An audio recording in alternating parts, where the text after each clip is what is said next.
Você ouve um som e quase instantaneamente vê uma cor específica. Talvez você faça parte de um grupo especial de pessoas, cerca de 4% da população mundial, que pode ter sinestesia. Você não está imaginando coisas. Um novo estudo mostra que a sinestesia é real e há exames cerebrais que comprovam isso. Quando essas pessoas sinestésicas ouvem as cores, as varreduras mostram que as partes do cérebro responsáveis pela visão e pelo som estão conversando entre si. Como a sinestesia parece ser genética, alguns pesquisadores escolheram 3 famílias em que essa característica estava presente. Eles passaram a brincar com o sequenciamento de DNA, comparando os genes dos membros da família com sinestesia com os das que não tinham. Eles ainda não têm o quadro completo desse recurso exclusivo, mas conseguiram reduzir o número de possíveis suspeitos de genes a 37. Às vezes, após um cochilo em uma posição desconfortável, você pode sentir o braço ou a perna formigando ou dormente. E talvez pense que tudo isso tem a ver com a má circulação sanguínea. Na verdade, pode ser devido a uma pequena coisa chamada parestesia. Isso ocorre quando o corpo começa a experimentar sensações incomuns porque os nervos estão comprimidos ou irritados. A parestesia pode causar qualquer coisa, desde uma sensação de queimação até aquela irritante de que o braço ou perna não está respondendo. Pode até mesmo causar coceira ou as boas e velhas alfinetadas e agulhadas. Normalmente não deve demorar mais do que 30 minutos no máximo. Dê uma boa sacudida na parte afetada do corpo para acelerar o processo. Se demorar mais do que isso, ou se estiver tendo episódios repetidos de parestesia sem motivo, é melhor consultar um especialista para ter certeza de que está tudo bem. Sabe o que também vale a pena verificar? Se você já gostou deste vídeo e se inscreveu no canal. Bom, só para ter certeza de que nunca vai perder nada. Em um dia normal, você nem pensa no seu estômago ou no conteúdo químico dele. Mas já imaginou se um dia essa substância simplesmente desaparecesse? Ela contém ácido clorídrico, que também é usado em fertilizantes, borracha e aço. Inalá-lo provocará sérios problemas no nariz e na respiração. Sempre que você mastiga algo, seu estômago começa a trabalhar com os sucos gástricos. Eles ajudam porque conseguem quebrar a proteína, ativar a pepsina, livrar-se de qualquer bactéria que você possa ter engolido sem saber e sinalizar para que o alimento siga em direção à, saída. Sem esse ácido, a comida ficaria parada, transformando-se em um terreno fértil para as bactérias. As proteínas e os nutrientes não serão absorvidos. Seu almoço ou jantar pode passar rapidamente pelo sistema e você pode acabar eliminando alimentos não digeridos. Há um motivo pelo qual os cortes com papel doem tanto. Para começar, eles acontecem nas pontas dos dedos, que são áreas muito sensíveis. Isso porque elas estão cheias de receptores, que são como os recepcionistas do seu corpo, ajudando a determinar o tamanho, a forma, a textura e a temperatura das coisas em que você toca. Quando você se corta com papel, esses receptores são acionados instantaneamente, enviando informações desagradáveis ao cérebro. Os cortes de papel também não são como uma fatia limpa de uma faca afiada, devido à opacidade das bordas do papel. Isso expõe ainda mais esses receptores. Esses cortes não sangram muito e também não coagulam bem. Isso deixa os nervos à mostra, piorando ainda mais o desconforto. Como estamos sempre usando as mãos, eles continuam reabrindo, levando uma eternidade para cicatrizar. O papel geralmente é tratado com produtos químicos que também podem irritar a pele. O déjà vu parece que o atinge do nada.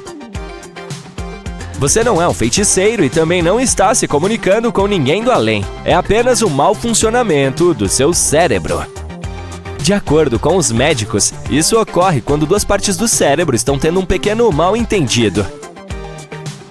Elas estão localizadas em cada lado do crânio, logo acima das têmporas. São como os cartões de memória do seu cérebro, ajudando a se lembrar de coisas como locais ou rostos de outras pessoas. E até decodificam emoções e entendem a linguagem. Agora, em cada uma dessas áreas cerebrais chamadas lobos temporais, há uma região chamada hipocampo, que é responsável pelas memórias de curto prazo. Às vezes, o cérebro pode apresentar pequenas falhas, confundindo o hipocampo. É quando temos o déjà vu. Todo esse processo mexe com seus sistemas de memória de reconhecimento, dando aquela sensação estranha de que você já esteve lá antes ou de que já conheceu uma pessoa que está vendo pela primeira vez. Esse é um processo completamente normal e é mais provável ter a experiência de déjà vu entre os 15 e os 25 anos. Também parece que as pessoas que viajam muito ou que têm a capacidade de lembrar dos sonhos vivem isso com mais frequência. É difícil imaginar que uma civilização inteira possa sobreviver sem que ninguém tenha visão. Isso é altamente improvável, e aqui está o motivo. Primeiro, imagine tentar cultivar alimentos sem poder ver o que está fazendo. Preparar o solo se tornaria um pesadelo, porque, sem visão, estaríamos perdidos em, digamos, um enorme campo de trigo sem pontos de referência. Coletar esse pouco alimento também não seria fácil. Os animais poderiam estar à espreita por toda parte, prontos para nos prejudicar. A comunicação seria complicada, pois não conseguiríamos ler algo sem tocar. Até mesmo nossa vida social seria diferente. Sem os olhos, teríamos que confiar nas vozes. Falar com alguém sem saber quem mais está ouvindo? Assustador! Se você já comeu uma pimenta picante, sabe que ela não é tecnicamente quente, em termos de temperatura. Então por que parece que ela está queimando, mesmo que tenha acabado de sair da geladeira? Bem, os alimentos apimentados têm substâncias químicas que induzem o corpo a aumentar o ar-condicionado interno. Primeiro, os lábios e língua parecem estar pegando fogo. Em seguida, o nariz começa a escorrer e você pode até derramar uma ou duas lágrimas. Os vasos sanguíneos se dilatam e, de repente, a temperatura de todo o corpo aumenta. Para esfriar as coisas, você começa a suar. Os pulmões também podem participar e sinalizar ao diafragma para que solte alguns soluços, tudo na tentativa de expulsar o intruso ardente. Na maioria dos casos, todos os gatilhos corporais são causados por uma substância chamada capsaicina, geralmente encontradas em pimentas como a habanero e a caiena. Embora possamos sentir que estamos nos movendo em nossos sonhos, isso não acontece por causa de um sistema complexo em nossos corpos. Isso evita que os músculos façam todo tipo de coisas ultrajantes devido às histórias malucas que nosso cérebro pode estar inventando à noite. Acontece que a maior parte dessa química cerebral ocorre durante a fase de movimento rápido dos olhos, ou REM, cerca de 90 minutos após o sono. Durante esse período, o cérebro está experimentando alguns dos sonhos mais estranhos, enquanto os músculos voluntários, como braços e pernas, estão desligados. Esse bloqueio muscular é a razão pela qual algumas pessoas acordam e não conseguem se mover, experimentando o que se chama de paralisia do sono. O grande mistério era como os músculos entravam nesse estado de paralisia. No início, os cientistas pensavam que a glicina, um neurotransmissor, era responsável. A pesquisa demonstrou que, mesmo que os cientistas a bloqueassem, os músculos permaneciam congelados. Demorou um pouco mais para que os pesquisadores descobrissem que, para manter esses músculos imóveis, são necessárias tanto a glicina quanto outra substância química de comunicação, chamada GABA. Não somos tão peludos quanto nossos ancestrais, mas ainda sentimos arrepios quando estamos com frio. Isso se deve a pequenos músculos em nossos folículos capilares, chamados de arrector pili, que puxam os pelos para cima. Para os animais peludos, esse recurso ajuda a mantê-los aquecidos, mas para nós, não faz muito em termos de calor. Ainda assim, nós e algumas outras criaturas menos peludas mantivemos essa habilidade ao longo dos anos. Foram feitos experimentos para descobrir mais sobre esses arrepios, e foram descobertos 3 atores principais: os músculos arrector pili, os nervos simpáticos e os folículos pilosos. Quando os cientistas mexeram nos nervos, o crescimento do pelo ficou mais lento. Os nervos e os folículos capilares trabalham como parceiros, fazendo sinapses químicas. Portanto, os arrepios não são apenas uma solução rápida para as temperaturas mais baixas. Também podem dizer às nossas células-tronco para crescerem mais pelos a longo prazo. É por isso que a perda dessas células musculares pode estar associada à calvície. Fiz uma lista de alguns dos projetos abandonados mais assustadores do mundo. Há de tudo, desde arranha-céus fantasmas até parques de diversões do passado. Gostaria de fazer um tour? Se você assistiu ao filme Shooter Island, de Martin Scorsese, sabe como as ilhas misteriosas podem ser extremamente assustadoras. Embora esse lugar abandonado pareça o cenário de um filme de terror, ele é o mais real possível. A chamada Hashima fica a 14 quilômetros da cidade de Nagasaki. Ela está abandonada há quase 50 anos. Veja bem, quando os seres humanos deixam os prédios desocupados e sem supervisão em áreas desertas por algum tempo, a natureza geralmente assume o controle. A julgar pela aparência atual, eu jamais imaginaria que a ilha Hashima era um centro de mineração de carvão submarino. Todo o carvão extraído da área seria enviado para o resto do Japão para abastecer o rápido processo de industrialização do país. Mas os recursos minerais são finitos, sabemos disso. Portanto, quando as reservas de carvão começaram a se esvaziar, as pessoas não tinham muito o que fazer na região. O que nos leva de volta aos dias de hoje. Se estiver se sentindo aventureiro, você pode fazer um passeio de barco de Nagasaki até a ilha Hashima e conhecer essa cidade distópica de ficção científica em primeira mão. Você passeará por prédios de apartamentos vazios cobertos por grama e ficará longe de possíveis prédios em colapso. Parece uma ótima ideia para um domingo. O que você acha? Isso é o que eu gosto de chamar de Disney, mas com um toque sombrio. Em 2014, um grupo de desenvolvedores achou que seria uma ótima ideia construir uma luxuosa vila de castelos semelhante aos da Disney, no meio de uma área florestal turca. O objetivo era atingir europeus de classe alta que tivessem entre 370 mil e 500 mil euros no bolso para investir no empreendimento. Como foi construído perto de uma cidade conhecida por suas fontes termais, os proprietários desses condomínios luxuosos podiam até mesmo desfrutar de suas próprias jacuzzis cheias de águas reabilitadoras. O problema é que o público não gostou muito da ideia. Alguns começaram a reclamar que a arquitetura estava longe do estilo otomano clássico da região. Outros achavam que a empresa havia cortado muitas árvores para construir essa cidade de conto de fadas. No final, os desenvolvedores acumularam tantas multas que tiveram que declarar falência e o projeto foi abandonado. No entanto, eles não demoliram os castelos. Portanto, o local parece um filme de ação ao vivo distorcido da Disney. Arranha-céus são legais, mas você já viu o arranha-céu fantasma mais alto do mundo? O Golden Finance 117 deveria ser a peça central do esquema metropolitano Golden, uma cidade artificial em expansão de propriedade do bilionário Peng Su-tong. A mini-cidade seria um centro residencial e comercial, a poucos minutos do centro de Tianjin. Ela seria repleta de mansões em estilo francês e italiano, um clube de polo e até mesmo um museu do vinho. Os desenvolvedores certamente tinham como objetivo atrair os super ricos. O edifício de 128 andares foi concebido como a joia da coroa da mini-cidade. E digo isso literalmente, pois o topo do edifício teria o formato de um diamante. A construção começou em 2008 e ainda não foi concluída. O projeto geral foi estimado em 10 bilhões de dólares americanos, mas devido a vários eventos infelizes, ele nunca se concretizou totalmente. Alguns dizem que o projeto provavelmente estava condenado desde o início, já que as pessoas que poderiam se dar ao luxo de viver em um lugar como esse não gostariam de pagar tanto para viver em uma cidade industrial de segunda linha. Ah, e como você deve se lembrar, houve uma grande recessão econômica em 2008 que realmente atrasou as coisas. Ainda assim, esse enorme arranha-céu fantasma era o quinto maior edifício do mundo na época. Se tivesse que escolher 3 palavras sinônimas de utopia, o que escolheria? Eu diria coisas como felicidade, paz e abundância. No entanto, essa cidade que se pretende utópica não poderia estar mais distante dessas qualidades. Bem-vindo ao deserto de Mojave, localizado na Califórnia. Você consegue ver a grade da cidade no solo arenoso? Essas linhas são os restos de uma cidade utópica que nunca chegou ao seu estágio final. Essa cidade deveria se chamar California City. A cidade utópica foi idealizada por Ned Mendelsohn, um professor universitário que estudou muito sobre planejamento urbano. O projeto começou no final da década de 1955, quando ele comprou mais de 80 mil acres de terra no deserto. Ele pensou em um lugar onde as famílias pudessem prosperar.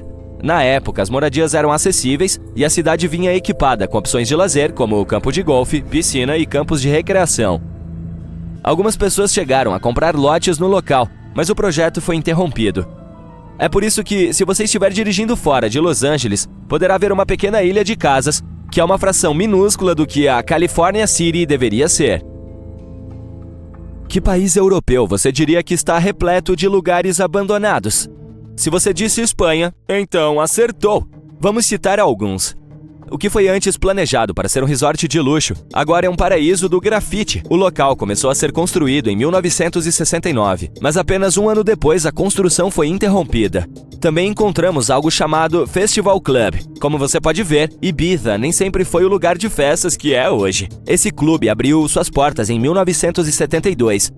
Mas 2 anos depois, a Espanha passou por uma grande crise do petróleo e cada vez menos turistas visitavam a ilha. O clube acabou sendo abandonado e, hoje, os visitantes vêm para conferir a arte do grafite.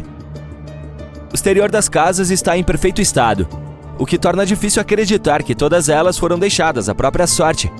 De acordo com o explorador que as encontrou, elas estão abandonadas desde 2008, novamente, aquele terrível ano de recessão. A empresa que as construiu faliu no último trimestre da construção do condomínio e abandonou o projeto em seu estágio final. Que final triste! Em Miami Beach, você encontrará um luxuoso hotel abandonado que já foi palco de um show dos Beatles. No final da década de 1950, era o local preferido de celebridades como Frank Sinatra. Hoje, o resort Deauville já foi demolido. Ele foi fechado em 2017 depois que um incêndio danificou algumas das estruturas do edifício. Por um tempo, eles decidiram deixar o hotel como estava, com seus móveis e objetos de recordação ainda em seu interior. Vamos ver como ele era. A entrada principal e o saguão transmitiam muito do clima dos anos 50. A cozinha ainda estava equipada com louças e talheres. Os banheiros tinham cabines e secadores de cabelo disponíveis para uso e era possível encontrar chaves eletrônicas dos quartos espalhadas pelo chão. O salão de baile principal do hotel era onde a mágica costumava acontecer. Em 1964, os Beatles fizeram um show lá que levou milhares de fãs sem ingressos a ficarem do lado de fora, esperando para ver as estrelas. O Deauville pode ter sido uma grande parte da história cultural americana, mas hoje não passa de um local abandonado. Não há dúvida de que alguns dos lugares mais interessantes e abandonados do mundo já foram parques de diversões. Os parques de diversões geralmente são repletos de risadas e momentos de alegria. Mas não esses. Nara Dreamland foi planejado para ser a Disney World do Japão, mas o projeto fracassou com o tempo. Hoje, o Nara Dreamland não passa de um sonho.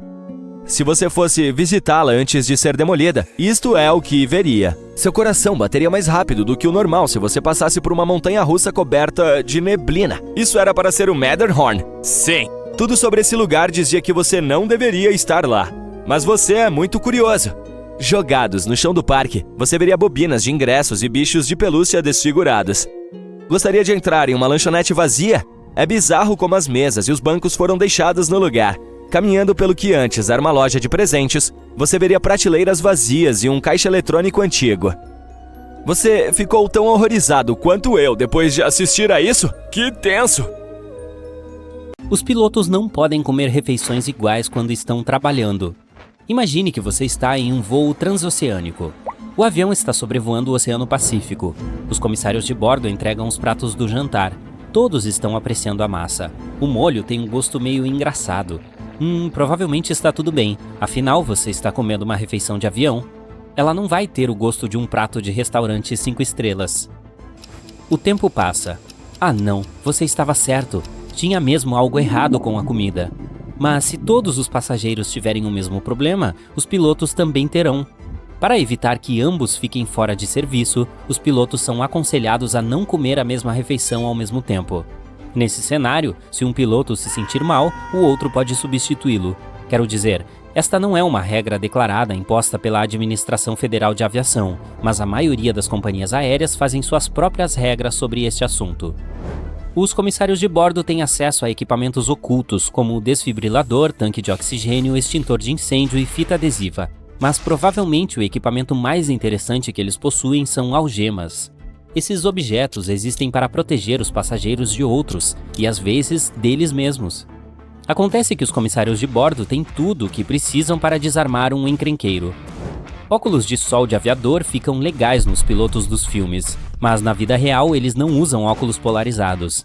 Em primeiro lugar, eles têm um efeito de redução de brilho, o que pode causar alguns problemas na cabine. Um piloto tem que ler os instrumentos, mas as coisas na cabine de pilotagem, como monitores LCD, emitem luz polarizada. Portanto, um piloto com óculos polarizados descolados não consegue ler os visores com 100% de eficiência. Os pilotos não devem usar esses óculos simplesmente por questões de segurança. Imagine o brilho do reflexo vindo do para-brisa de outro avião e o piloto não ver por causa dos óculos de sol polarizados. Já notou um buraco na cauda de um avião? Bem, a maioria dos aviões comerciais tem. Da próxima vez que você entrar em um avião, olhe mais de perto. O buraco tem um nome chique, Unidade Auxiliar de Energia, ou UAE. Parece um buraco por fora, mas na verdade é um motor de turbina escondido. Na maioria das vezes, a UAE permanecerá desligada durante todo o voo. Ela começará a funcionar quando o avião pousar, fornecendo energia para as luzes da cabine, ar-condicionado e componentes eletrônicos do cockpit. No entanto, não subestime o poder da UAE. Ela também pode fornecer a energia necessária para dar partida nos motores principais. Você assistiu a um vídeo do Incrível e aprendeu o que é UAE. É um quebra-gelo perfeito. Infelizmente, você não está de bom humor, só quer pegar o avião, pousar e começar suas férias. Mais uma vez, há apenas uma porta para embarcar. Você está no final da fila. Por que os aviões geralmente não têm várias portas? Segundo os especialistas, o maior problema é que a ponte ocupa muito espaço. Quando se embarca em uma aeronave pela frente e por trás, ela ocupa 2 vagas. Isso não é o ideal para os administradores. Os terminais recém-reformados ou construídos tendem a ter embarque duplo em comparação com os terminais mais antigos. Mudando o cenário, vamos passar para um navio de cruzeiro. Existem passagens escondidas e portas secretas em navios. Estes segredos vêm de alguém que entende do assunto. Os funcionários do navio trabalham principalmente em sua área designada. Como um trabalhador se desloca de um lugar a outro sem usar as escadas e portas usadas pelos passageiros? Há uma rede de corredores e escadas ao redor do navio, usados apenas pela tripulação. Falo sério quando digo portas secretas.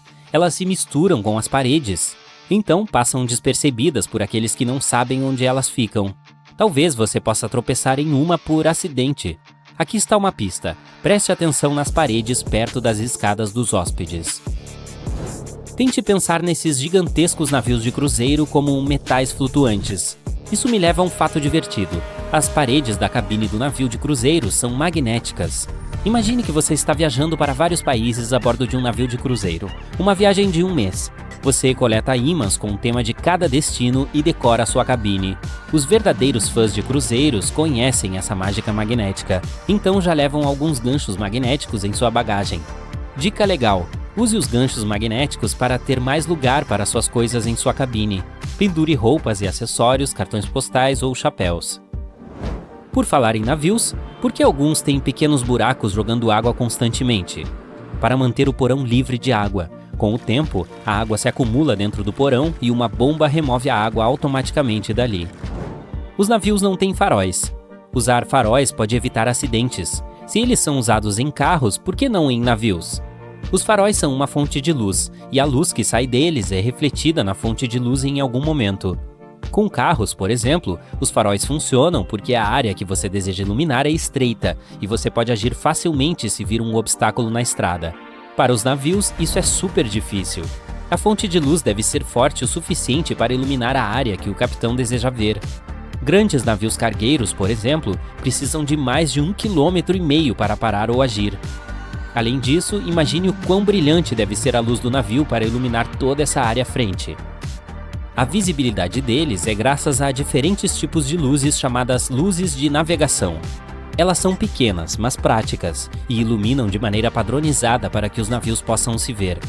O interessante é que eles não apenas notam um ao outro no escuro, como também entendem os movimentos e direções um do outro. Aqui está um exemplo. Imagine um navio com 2 luzes de navegação. A da frente é mais baixa, próxima ao piso do navio. A outra, nas costas, é alta. Isso significa que a embarcação vai para a direita. Ele pode passar com segurança pelos outros navios sem atingi-los. Os trens não têm cintos de segurança. Isso é um pouco estranho. Sempre que tem um acidente relacionado a trens, surge esse assunto. Praticamente em nenhum lugar do mundo são usados cintos de segurança em trens. Vários estudos têm sido feitos sobre esta questão. Alguns deles criaram simulações de acidentes e os resultados foram surpreendentes. O uso do cinto de segurança em um trem pode aumentar o número de lesões. Nos carros, os cintos são altamente eficazes na proteção do passageiro e são usados o tempo todo. A lógica por trás do cinto de segurança é proteger a pessoa quando uma colisão causa uma desaceleração rápida. Mas os trens carregam tanto impulso que não param rapidamente. Em um avião, os passageiros usam cinto de segurança na decolagem, durante o pouso e se ocorrer turbulência. Não existem tais coisas para trens. Entrar e sair de uma estação não é um risco alto. Especialistas acreditam que focar e fazer investimentos são outras formas de melhorar a segurança ferroviária. Agora você está viajando de trem. Você olha para fora da janela, há pequenas pedras ao longo dos trilhos para te acompanhar na viagem. Essas pedras são formalmente conhecidas como lastro ferroviário. Elas têm uma função muito importante, fornecendo suporte e manutenção aos trilhos. No entanto, elas não estão ali por mera coincidência. Agora olhe para as pedras mais de perto. Você pode notar que não há uma única pedra cortada regularmente nos trilhos. Isso porque elas não são pedras uniformes despejadas aleatoriamente nos trilhos. Cada rocha tem bordas afiadas e abruptas. As bordas afiadas se prendem umas às outras, protegendo a ferrovia de fortes concussões. Elas facilitam a drenagem da água da chuva forte e impedem de crescer grama e outras ervas daninhas. Agora imagine substituí-las por pedrinhas redondas. Elas vão sair rolando. Por fim, o lastro se espalhará e os trilhos irão se desfazer. E esta é a última coisa que você deseja, especialmente se for um passageiro naquele trem. Vamos descobrir algo incrível sobre venenos. Não, este não é outro vídeo com os 10 animais mais venenosos de todos os tempos. Haverá vários deles aqui, mas o objetivo é outro. Vamos nos informar sobre a natureza dessas substâncias que são perigosas para qualquer criatura viva. Há 2 copos à sua frente. O primeiro está cheio de leite azedo e o outro tem o veneno de uma das cobras mais perigosas do mundo, a vípera aspis. Qual líquido de qual copo pode causar consequências negativas para a sua saúde? A resposta correta é leite azedo. Ele pode causar inchaço, indigestão e azia, mas se você beber o veneno da cobra, nada acontecerá. O fato é que essa substância é um tipo específico de proteína e o suco gástrico digere essa proteína como qualquer outro alimento. A toxina contida no veneno é perigosa apenas em contato com o sangue. Portanto, se você tiver um ferimento na boca ou no estômago, terá problemas. Mas desde que a toxina permaneça longe do sistema circulatório, você não precisa se preocupar. Entretanto, nem sempre funciona assim. Alguns animais secretam um veneno que penetra em seu corpo ao menor contato físico, mas os animais peçonhentos precisam liberar essa substância perigosa dentro de seu sangue. E a propósito, essa é a diferença entre venenoso e peçonhento. No primeiro caso, os animais podem envenená-lo passivamente. Por exemplo, se você tocá-los, eles não fazem nenhum esforço e o veneno é liberado de seus corpos constantemente. O sapo venenoso fica nas selvas da América do Sul e não ataca ninguém, mas todos têm medo de tocá-lo porque sua pele secreta um dos venenos mais perigosos da Terra. As partículas de toxina contidas no veneno desses animais são tão pequenas que atravessam facilmente os poros da pele e causam uma reação intensa no corpo. Mas os animais peçonhentos têm partículas de toxina maiores que só podem entrar em seu corpo por meio de injeção. Os animais peçonhentos mordem e picam para liberar o veneno no sangue. Cobras venenosas, vespas, aranhas e outras criaturas usam veneno para atacar a presa. Sapos venenosos ou peixes cobertos com pele venenosa usam toxinas para se defender. Essa é a diferença. Uma das criaturas mais venenosas do mundo é a cubomedusa ou vespa do mar. Quando ela pica, injeta uma poderosa toxina em seu inimigo, afetando o sistema nervoso e as células da pele. Elas são perigosas não apenas para as criaturas marinhas, mas também para as pessoas. A toxina age rapidamente e pode levar a sérios problemas de saúde em questão de minutos. Uma das criaturas mais venenosas do mundo, além do sapo venenoso, é o baiacu. Sim, aquela famosa iguaria japonesa. Muitos já devem ter ouvido falar que se o cozinheiro preparar esse peixe de forma incorreta, ele pode ser venenoso, mesmo após o tratamento térmico. A toxina desse peixe é 1000 vezes mais potente do que o cianeto. A quantidade de veneno dentro de um baiacu contém toxina suficiente para prejudicar várias dezenas de pessoas. Quando o peixe sente o perigo, ele engole muito ar junto com a água e aumenta de tamanho. Nesse estado, suas agulhas, que contêm a toxina, tornam-se ainda mais perigosas. Portanto, nunca toque nesse peixe se você o vir no mar. Há um terceiro tipo de uso do veneno, é a chamada competição intraespecífica.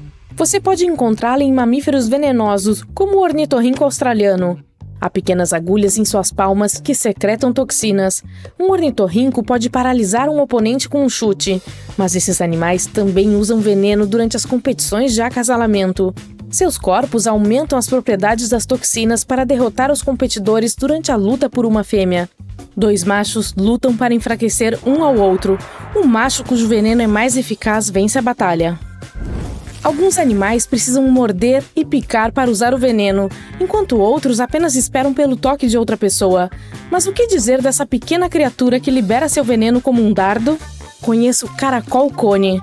Ele se esconde dentro de sua casa e espera que um peixinho nade para mais perto. Em seguida, ele libera um arpão tóxico de sua probóscide e paralisa o peixe. Em seguida, o caracol engole a presa inteira como uma anaconda. O veneno desse pequeno animal também é perigoso para os seres humanos, pois causa problemas graves de respiração, visão e outros. Ao mesmo tempo, a substância contida no veneno do caracol-cone é usada pelos médicos para fazer um poderoso analgésico. E esse não é o único caso em que o veneno de animais é usado na medicina. Um lagarto venenoso chamado monstro de Gila libera uma neurotoxina produzida na glândula salivar durante uma mordida. Devido a esse veneno, a mordida desse animal é considerada uma das mais dolorosas do mundo. As pessoas que foram atacadas pelo monstro de Gila disseram que sentiram como se lava quente estivesse correndo em suas veias. No entanto, um veneno tão terrível pode ser útil para os seres humanos. Os cientistas descobriram nele um hormônio que pode tratar com eficácia o diabetes. Alguns venenos causam paralisia muscular, outros podem criar problemas respiratórios e outros aumentam a pressão arterial. Mas por que todos eles são diferentes? Todas essas diferenças dependem da presa que os animais peçonhentos caçam. Por exemplo, a maioria das víboras se alimenta de pequenos mamíferos com metabolismo rápido. Portanto, os répteis desenvolveram um veneno que interrompe a coagulação do sangue, fazendo com que uma lebre que corre rapidamente perca o controle do corpo. Entretanto, para animais de sangue frio, esse estratagema seria menos eficaz. É por isso que alguns tipos de cobras produzem veneno neurotóxico que pode interromper a transmissão dentro do sistema nervoso. Essa substância atinge com eficácia os organismos de criaturas de sangue frio. Tudo isso sugere que as criaturas venenosas adaptam suas toxinas dependendo de seu habitat. É por isso que os venenos da mesma espécie podem ser tão diferentes. Se uma víbora o mordeu em uma região de um grande país, um antídoto de outra região pode não ajudá-lo. Em locais com condições mais complexas de sobrevivência, as serpentes podem desenvolver venenos mais perigosos para repelir ataques inimigos ou capturar presas rápidas. Mas esse princípio também funciona de forma inversa. Coloque um grupo de serpentes em um ambiente onde elas possam capturar alimentos facilmente e não precisem se defender de outros animais. Esse tipo de serpente pode acabar se tornando não venenosa. Isso ocorre porque a produção de veneno é um processo complicado que exige muita energia e recursos do organismo. E, se as condições não exigirem o uso dessa substância, as cobras deixarão de produzi-la. Isso aconteceu com as serpentes marinhas. Elas são alguns dos animais mais venenosos da Terra que caçam peixes no fundo do mar. Como suas presas eram muito mais rápidas do que elas, tiveram que desenvolver um veneno forte que paralisasse rapidamente os peixes. Mas uma das espécies de serpentes marinhas parou de conseguir alimento dessa forma. Em vez de caçar peixes, elas começaram a comer ovos de peixe. Como essa presa não foge, as serpentes não precisam mais do veneno. Por fim, elas pararam de produzi-lo. Quantos animais no planeta você acha que são venenosos e peçonhentos? De acordo com os cálculos dos cientistas, cerca de 15 a 20%. Mas, muito provavelmente, esse número é maior porque as pessoas ainda não estudaram completamente toda a biodiversidade dessas criaturas. É interessante notar que quase todas as espécies de animais têm um tipo venenoso ou peçonhento. Mesmo entre os mamíferos, o ornitorrinco não é a única criatura venenosa. O Slow Loris parece ser um animal bonito e inofensivo. Ainda assim, esse primata do Sudeste Asiático secreta veneno de seus dentes durante uma mordida. Além disso, algumas espécies de musaranhos produzem veneno da mesma forma para paralisar suas presas. E os morcegos vampiros são os únicos mamíferos voadores venenosos em todo o mundo. Certo, temos um grande número de animais venenosos e peçonhentos atualmente, mas e quanto ao passado? Muitos cientistas acreditam que, há milhões de anos, dinossauros venenosos habitavam a Terra. Alguns estudos confirmaram essa hipótese. As glândulas e os tecidos venenosos desses répteis formidáveis não sobreviveram até nossos dias. Mas nos dentes de alguns dinossauros, os cientistas encontraram pequenas lacunas que cobras e lagartos venenosos modernos têm. É possível que os monstros pré-históricos também tenham usado esses orifícios para secretar veneno através deles.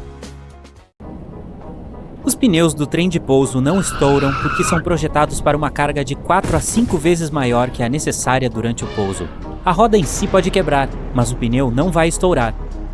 Esta pequena dica, baseada na psicologia das pessoas, pode ajudá-lo a escolher a fila mais rápida no aeroporto. Se houver várias filas no check-in, opte pela da esquerda. Você provavelmente chegará ao balcão mais rapidamente dessa maneira. A maioria das pessoas é destra e intuitivamente escolhe o lado direito. Sua pele geralmente fica um pouco seca durante o voo. Isso acontece devido aos baixos níveis de umidade na cabine. Carregue um bom hidratante com você para manter sua pele hidratada a bordo. Você sabe que os pilotos de avião sempre comem refeições diferentes antes de um voo? Dessa forma, se um deles tiver intoxicação alimentar, o outro poderá assumir o controle da aeronave. As mesas de bandeja do avião são uma das superfícies mais sujas dentro da cabine. Então, certifique-se de lavar as mãos com frequência. E limpe essa mesa com um lenço antibacteriano para se livrar de todas as bactérias que vivem lá. Se você estiver sentado em um assento no corredor, poderá ter mais espaço para esticar as pernas. Basta apertar o botão na parte inferior do apoio de braço mais externo. Isso moverá o apoio de braço para cima, dando-lhe mais espaço para as pernas e evitando que o apoio de braço fique apertando você. Aqui está uma razão pela qual as luzes da cabine são apagadas. Os passageiros precisam se acostumar com a escuridão caso ocorra um pouso de emergência à noite. Dessa forma, seus olhos já estão acostumados com a ausência de luz, o que facilita a evacuação. Os comissários de bordo pedem que você abra persianas para que possam ver o que está acontecendo lá fora. Dessa forma, eles podem escolher a melhor maneira de evacuar os passageiros em caso de emergência.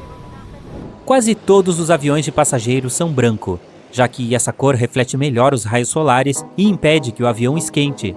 Outra boa razão é que a tinta branca é mais barata. Além disso, trabalhadores e engenheiros podem facilmente notar danos em uma superfície branca. É melhor evitar tomar decisões importantes durante um voo. Seu cérebro não recebe oxigênio suficiente nessa altitude, o que afeta negativamente o seu funcionamento. Goma de mascar, balas duras e balas de menta podem ajudá-lo a evitar aquela irritante pressão no ouvido durante a decolagem e pouso, mas não por causa das balas em si. Você se sente melhor graças ao processo de engolir. Bocejar também ajuda. Quanto à goma, ela também ajuda a se livrar do mau hálito causado pelo ar rarefeito em altas altitudes, que puxa a umidade para fora do seu corpo. O ar seco pode fazer você se sentir como se estivesse ficando resfriado. O ar na cabine seca o nariz e a garganta, como se você tivesse os sintomas de um resfriado. Esses sintomas geralmente desaparecem logo após o pouso. A água usada para fazer café e chá a bordo nem sempre é limpa o suficiente. Sim, muitas empresas usam filtros de água muito bons agora, mas ainda assim é melhor pedir água engarrafada se você estiver com sede. Esse pequeno triângulo na parede da aeronave sobre o seu assento significa muito para comissários de bordo. Esses triângulos marcam as janelas através das quais você pode ver indicadores intermitentes. Isso sinaliza a retração do trem de pouso e o fechamento das abas. Digamos que os pilotos descubram que há algum problema. Nesse caso, um comissário de bordo corre para a janela necessária para verificar o que está acontecendo. Mas para os passageiros, este é o melhor lugar para fotos, já que se pode ver as asas perfeitamente. Assentos no meio da cabine, acima das asas, são os melhores se você costuma sentir enjoo. Esta região é mais equilibrada e agita menos durante turbulências. Se você tende a ficar nervoso durante o voo, faça algum exercício físico não muito tempo antes de embarcar no avião. Um treino rápido ajuda a diminuir seus níveis de estresse e faz com que seu corpo libere endorfinas, os hormônios da felicidade. Além disso, essa atividade física compensa as horas que você passa parado. As turbinas estão localizadas sob as asas, diminuindo o custo dos reparos dos motores e tornando o acesso mais rápido e fácil. Anteriormente, elas costumavam ser colocadas na cauda. Requeria equipamentos caros e muito mais tempo para reparos. Quando começaram a instalar os motores abaixo das asas, os preços das passagens caíram. Imagine que você está voando em um balão de ar quente. Está vendo o sistema de queima instalado sob o saco, também chamado de envelope? Aquece o ar dentro, o que faz o balão subir. Então, a turbulência é o mesmo ar quente, mas criado pela natureza. Quando o ar esquenta, ele sobe um avião. Quando fica mais frio, a aeronave cai e os passageiros sentem como se estivessem andando de montanha-russa. Um fluxo de ar quente deixado por outro avião também pode causar turbulência. É comum na maioria dos voos, mas geralmente a turbulência é tão leve que os passageiros nem sentem. Você sabia que os aviões podem voar mesmo depois que um motor falha? Os pilotos podem controlar essa emergência e pousar a aeronave com segurança. Os passageiros podem sentir uma ligeira inclinação durante o voo, mas na maioria dos casos nem ficam sabendo que o avião está voando com apenas um motor. Seus olhos recebem oxigênio diretamente do ar. Ele não é entregue pelo sangue. Assim, seus olhos podem se sentir um pouco secos durante o voo. Leve colírio na sua bolsa. Ajudará a manter seus olhos úmidos. É proibido transportar grandes volumes de líquidos a bordo, porque algumas substâncias perigosas podem se dissolver facilmente na água. Se um avião tem que pousar na água, suas asas se tornam um travesseiro capaz de salvar vidas. Tanques de combustível vazios também ajudam as aeronaves a se manterem à tona. Por sinal, pode levar de 10 minutos a 60 horas para o avião afundar. Tudo depende do modelo, das condições climáticas e das habilidades dos pilotos. Aqueles comissários de bordo sorridentes que você encontra quando entra na cabine, geralmente escondem as mãos atrás das costas. Eles estão contando as pessoas que entram no avião para garantir que todos os passageiros estejam a bordo. Apesar de tudo o que falam sobre a comida do avião, na verdade, ela não é tão ruim. O problema é o seu paladar. Não é tão aguçado, já que o ar na cabine deixa sua boca seca. Também afeta o seu olfato. É por isso que as companhias aéreas adicionam muitas especiarias e sal às suas refeições. É verdade que seu cabelo cresce mais rápido durante o voo? Na verdade, não. Os cientistas não conseguiram provar isso. Esse mito surgiu na primeira parte do século XX, quando alguns passageiros notaram que os seus pelos curtos no rosto haviam crescido durante o voo. É normal que as pessoas tenham dor de cabeça durante o voo, especialmente logo após a decolagem. Você sobe a uma altitude mais alta do que o Monte Everest em cerca de 10 minutos. Essas mudanças acontecem muito rápido para o corpo se ajustar. Os cintos de segurança nos aviões passam pelo seu abdômen para evitar que você bata contra o teto em caso de turbulência. Quando isso acontece, a aeronave começa a se mover para cima e para baixo, e seu cinto segura você com segurança. Os cintos nos carros protegem as pessoas de colisões horizontais. Os aviões têm proteção especial contra raios. Mesmo que seja atingido por um, os passageiros não sentirão. Os aviões são cobertos com um revestimento de alumínio que conduz corrente elétrica, mas não a deixa entrar no avião. Eletrônicos e tanques de combustível também têm proteção extra. Os assentos de avião são tão desconfortáveis porque as companhias aéreas tentam encaixar o maior número possível de passageiros na aeronave. É por isso que há tão pouco espaço entre os assentos. 2 filas adicionais significam 12 passageiros a mais. Além disso, as empresas tornam os assentos mais leves para economizar nos custos de combustível. Até mesmo um peso extra aparentemente insignificante pode custar milhares de dólares a uma companhia aérea. E por sinal, o seu assento tem um revestimento resistente ao fogo. É necessário para evitar que um incêndio se espalhe em caso de acidente. Trabalhadores aeroportuários transportam bagagem não coletada para centros especiais. Se o proprietário não aparecer dentro de 3 meses, a bagagem é colocada à venda em lojas especializadas. Você não podia usar seu telefone em um avião no passado, já que os telefones celulares eram realmente perigosos para a navegação. Seus sinais de rádio poderiam interromper as configurações na eletrônica da aeronave. As máscaras de oxigênio caem não apenas durante uma turbulência forte, mas também quando a pressão do ar dentro da cabine muda drasticamente. Os passageiros ficam bem se colocarem suas máscaras de oxigênio, mas tais casos são considerados uma emergência. E os pilotos fazem o possível para descer rapidamente a uma altitude segura para que os passageiros possam respirar sem máscaras de oxigênio. Em dezembro de 2014, um distrito inteiro de Budapeste ficou coberto de cristais de gelo. As árvores da região não conseguiram suportar a pressão e começaram a tombar. Foi uma ocorrência assustadora chamada neblina de gelo. Quando isso acontece, a temperatura cai significativamente, congelando tudo ao redor, como os dementadores fizeram nos filmes de Harry Potter. Tudo graças a uma mudança de temperatura. Isso não só atrapalha o que se pode ver, mas também cria pilares fantasmagóricos e halos que brilham no escuro. Essa névoa é composta de pequenos cristais de gelo. Quando a temperatura está abaixo de menos 10 graus Celsius, as gotículas de água no ar congelam e se transformam em cristais.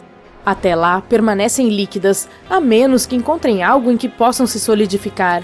A névoa de gelo geralmente se forma em regiões frias do mundo, como o Ártico ou a Antártica. Budapeste foi algo fora da curva. Os gases quentes e úmidos de veículos e aviões também podem criar névoa de gelo. Uma aeronave decola em um dia frio e bum! Há tanta névoa que o próximo avião não consegue ver nada. Isso às vezes acontece. Não é a mesma coisa que poeira de diamante que surge quando cristais de gelo esparsos caem de um céu claro. Ela se forma quando a umidade é muito alta, quase 100%, e a temperatura do ar cai muito abaixo de 0 graus Celsius. Isso cria cristais no ar e eles acabam se depositando em diferentes superfícies. É interessante notar que os primeiros colonizadores pensavam que essas formações poderiam entrar nos pulmões e causar problemas. Há muitas outras formações de gelo interessantes, como a de coelho. Ela ocorre quando o ar está frio, mas o solo ainda não está ciente das vibrações geladas. A seiva dentro das hastes das plantas se expande à medida que congela, fazendo com que elas se abram.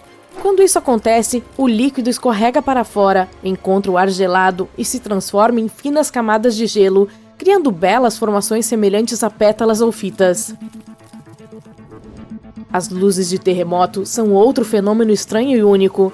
Quando um forte tremor de terra de magnitude 8,1 atingiu o México em 2017, imagens de estranhas luzes verdes e azuis no céu inundaram as mídias sociais. Essas chamadas luzes de terremoto do México acrescentaram outra camada de mistério. Semelhantes aos raios de bola, elas são bastante raras, fascinantes, mas difíceis de entender para os cientistas. O que torna tudo complicado é que os casos de luminosidade em torno de terremotos não são todos iguais. Há teorias e mitos sobre esse fenômeno. As luzes podem aparecer em muitos formatos, formas e cores diferentes. Investigando a história, os pesquisadores examinaram 65 relatos delas desde os anos de 1600. Por exemplo, em 12 de novembro de 1988, as pessoas relataram um globo de luz rosa-púrpura brilhante ao longo do rio São Lourenço, em Quebec, apenas 11 dias antes de um forte tremor. Em Pisco, no Peru, as luzes assumiram a forma de flashes brilhantes capturados por câmeras de segurança antes de um terremoto de magnitude 8 em 2007. E antes de um em 2009, em L'Aquila, na Itália, as pessoas viram chamas de luz de 10 centímetros piscando sobre uma rua de pedra. No entanto, ainda há debates sobre se esse fenômeno é real ou não. O Serviço Geológico dos Estados Unidos é um pouco cauteloso e não tem certeza se os relatos individuais de iluminação em comum, na hora e no local de um tremor, realmente representam esse acontecimento. Em um estudo, os cientistas teorizaram que essas luzes eram causadas por cargas elétricas ativadas em tipos específicos de rochas durante a atividade sísmica, como ligar uma bateria na crosta terrestre. Algumas, como o basalto e o gabbro, têm pequenos defeitos de cristal e podem liberar cargas elétricas no ar. Os pesquisadores estimaram que as condições necessárias para a criação dessas luzes existiam em menos de 0,5% dos terremotos em todo o mundo. Isso poderia explicar sua raridade. Eles também observaram que as luzes tendem a aparecer com mais frequência antes ou durante os tremores do que depois. Um estudo anterior sugeriu que a tensão tectônica poderia criar um efeito piezoelétrico, em que rochas contendo quartzo produzem fortes campos elétricos quando comprimidas. No entanto, analisar as luzes de terremotos é difícil porque elas são imprevisíveis e de curta duração. É hora de falar sobre um anel repentino ao redor da Lua ou do Sol. Você está caminhando com um amigo e, de repente, vê esse halo solar. É o aviso da natureza. Uma tempestade de neve ou chuva está chegando. Esses halos se formam quando bazilhões de minúsculos cristais de gelo nas nuvens refratam a luz do Sol. Resista à tentação de olhar diretamente para essa maravilha, porque isso pode danificar seus olhos. Pegue óculos de sol e admire o fenômeno que dura cerca de 40 minutos. A natureza também envia outros avisos antecipados. Se o mar recuar misteriosamente, mostrando corais e peixes, um tsunami pode estar a caminho. Cuidado com as correntes de retorno na praia. Os tubarões podem estar fugindo de uma tempestade se chegarem mais perto do que o habitual. Está sentindo os cabelos arrepiados e as joias zumbindo? Um raio pode cair nas proximidades. Procure abrigo. Avalanches, tempestades verdes e lagos próximos a vulcões são todos perigos em potencial. Cruzar mares é extremamente perigoso. A exploração de cavernas durante a lua cheia pode lhe custar a vida. Se o oceano ficar marrom avermelhado, evite nadar. Pode haver algas tóxicas na água. Os animais também percebem desastres. Se agirem de forma estranha, preste atenção. Há um brilho azul fascinante ao redor das ilhas Matsu nas noites de verão. Ele é causado por criaturas minúsculas e brilhantes, os dinoflagelados. Os turistas adoram assistir a esse belo espetáculo, mas há uma desvantagem. Ele é tóxico e está aumentando a cada ano, conforme revelado por um estudo. Apesar de sua aparência romântica, esse fenômeno é prejudicial. Uma equipe de oceanógrafos usou dados de satélite para acompanhar seu crescimento ao longo de 19 anos. Depois de analisar quase 1000 imagens de satélite, eles concluíram que o fenômeno estava se expandindo para águas mais profundas. Infelizmente, essa expansão representa uma ameaça à vida marinha. A proliferação de lágrimas azuis pode envenenar peixes e tartarugas marinhas e até mesmo afetar a saúde humana. Embora os dinoflagelados em si não sejam tóxicos, se alimentam de algas tóxicas, que liberam substâncias químicas nocivas na água. Esse processo também esgota o oxigênio, colocando em risco os animais marinhos. A causa principal não é clara, mas a poluição agrícola no rio Yangtze parece desempenhar um papel crucial.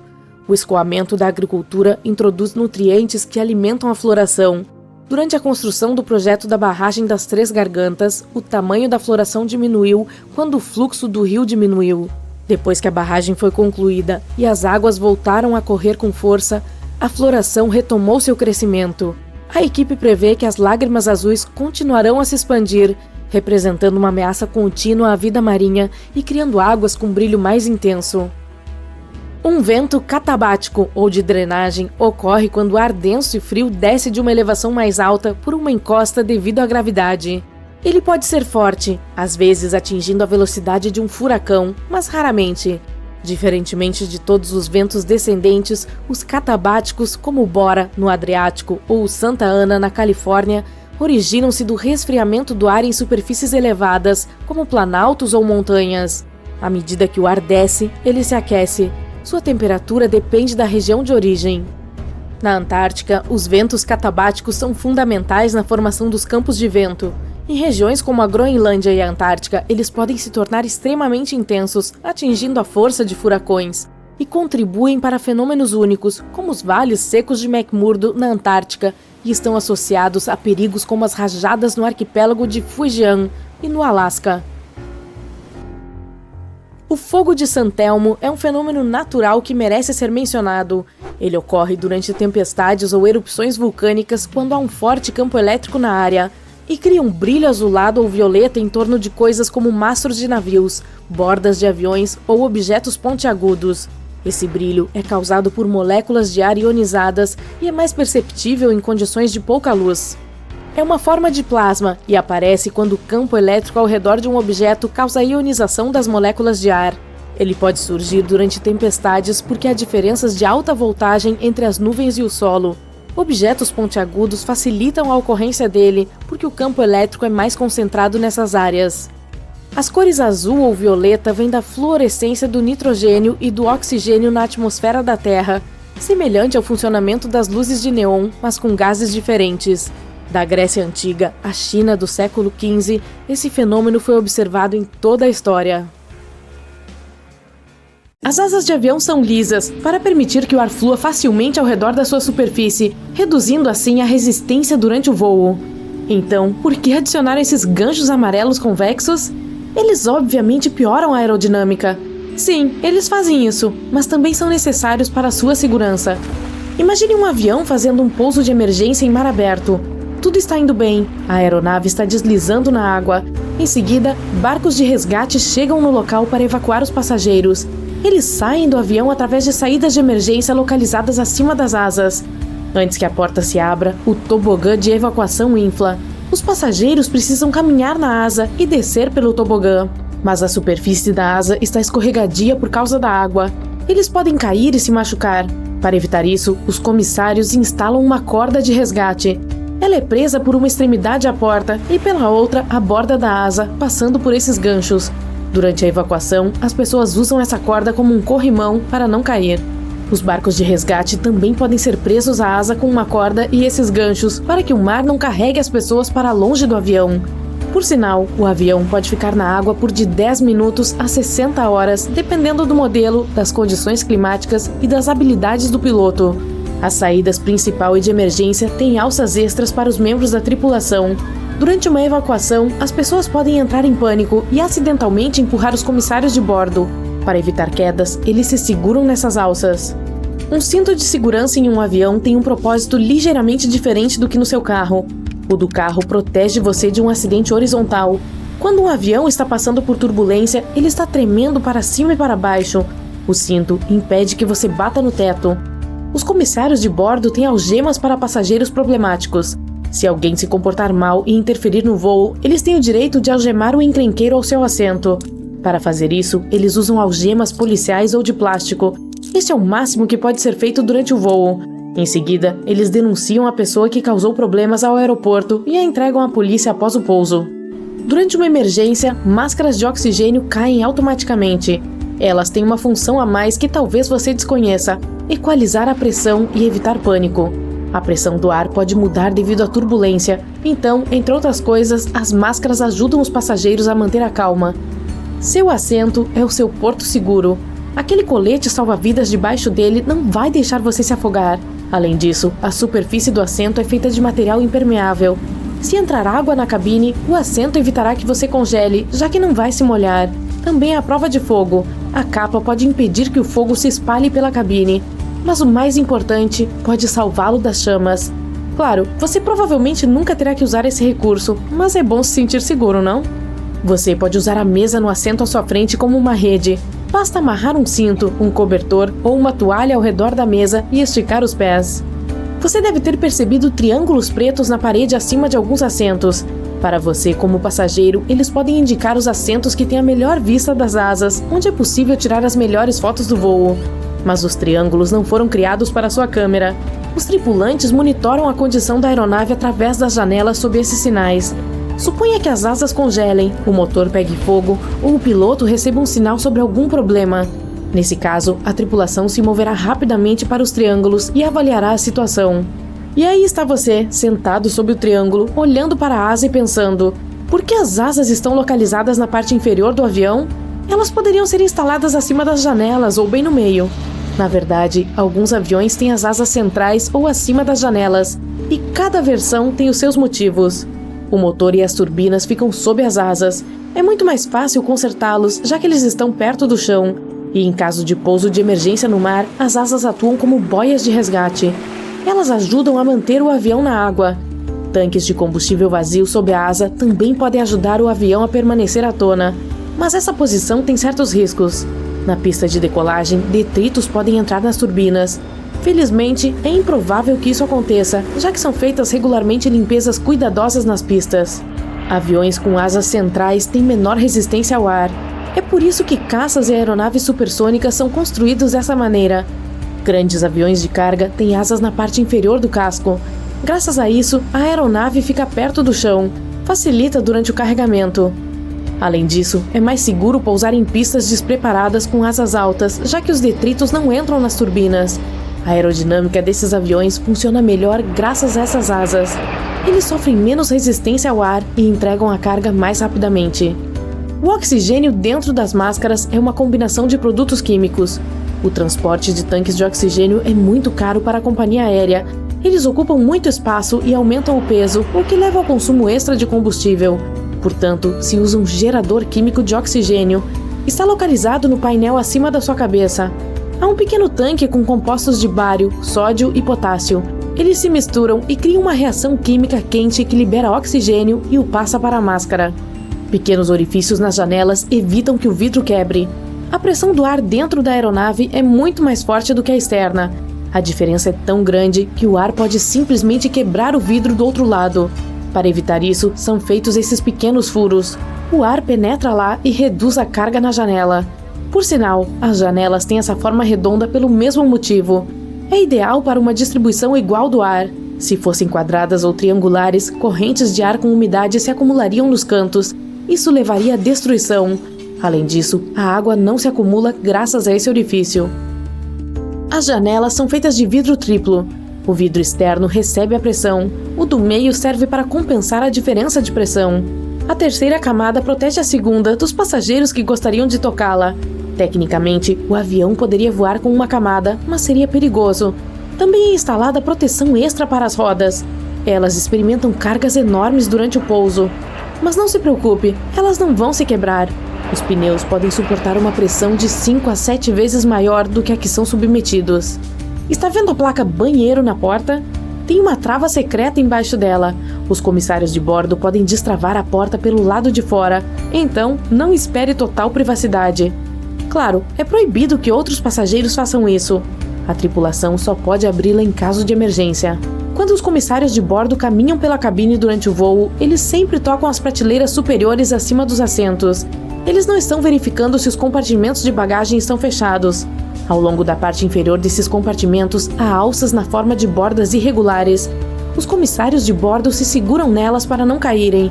É uma coisa muito conveniente, especialmente para aqueles que não gostam de tocar nos assentos com passageiros sentados a caminho do banheiro. Tem um motivo importante pelo qual as turbinas são instaladas sob as asas.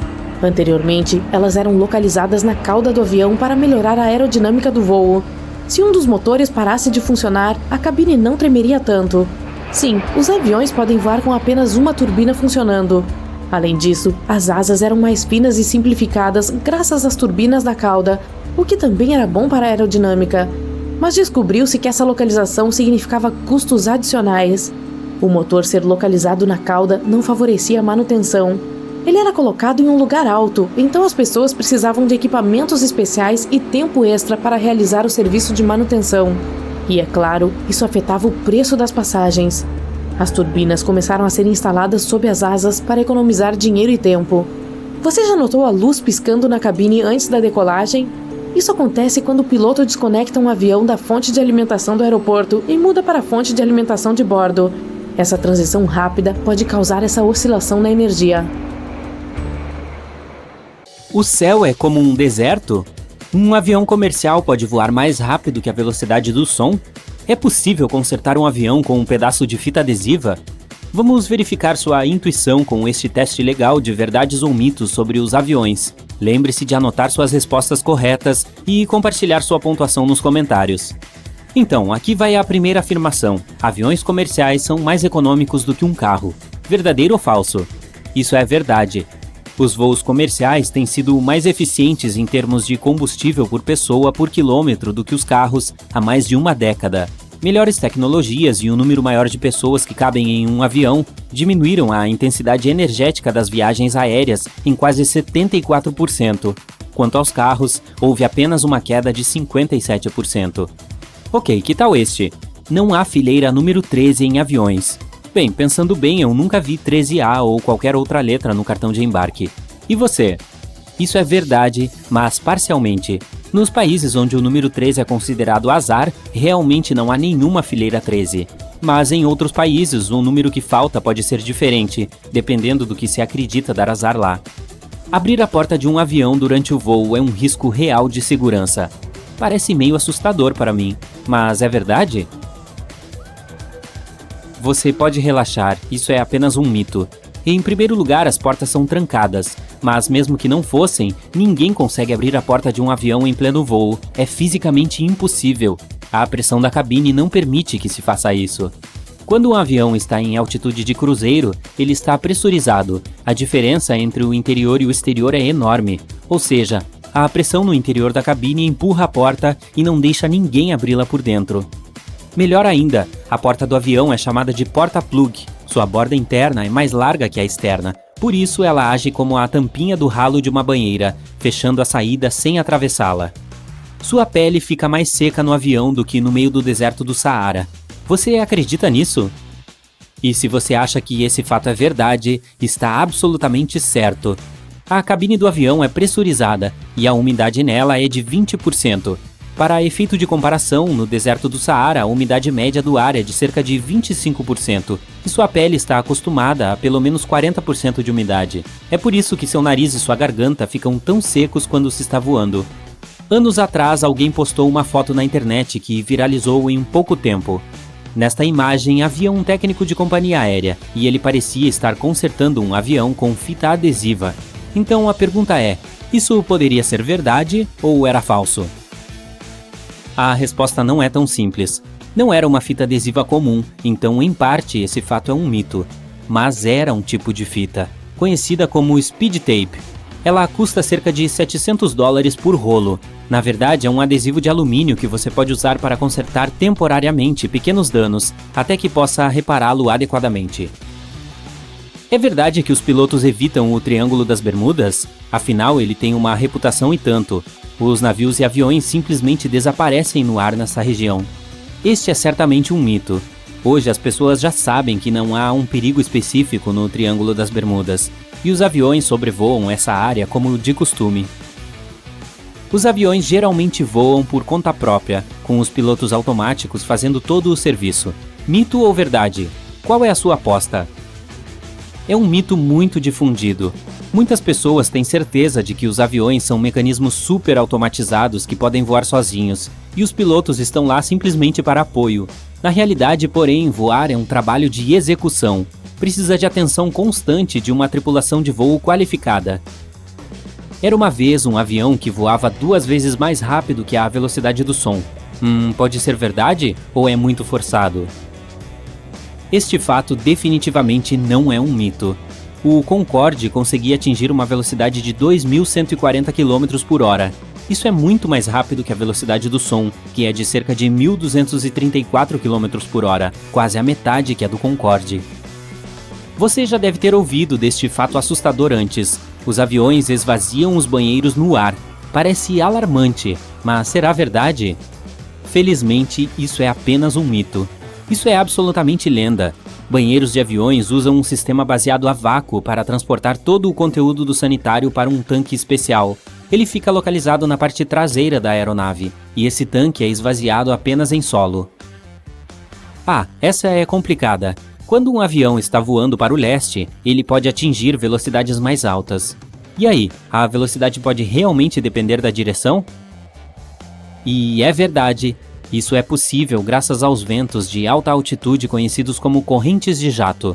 Eles sopram a uma velocidade de 240 a 480 km por hora. E como nosso planeta gira de oeste para leste, as aeronaves que se movem na mesma direção podem usar esses ventos para se mover mais rapidamente.